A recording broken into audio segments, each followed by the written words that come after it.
কোরআনে কারিমে আল্লাহ রাব্বুল আলামিন নিশ্চয়তা দিয়েছেন।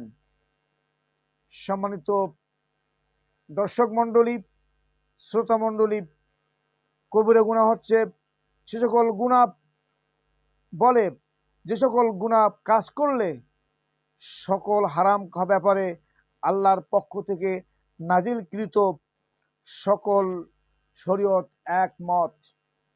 আবার কারো কারো মতে কবিরা গুনাহ বলতে সে সকল কাজকে বোঝানো হয় যে সকল কাজ হারাম হওয়ার ব্যাপারে কোরআনের সুস্পষ্টভাবে বক্তব্য রয়েছে।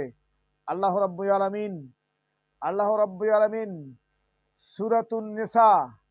সূরা নিসা আয়াত নম্বর হচ্ছে ৩১।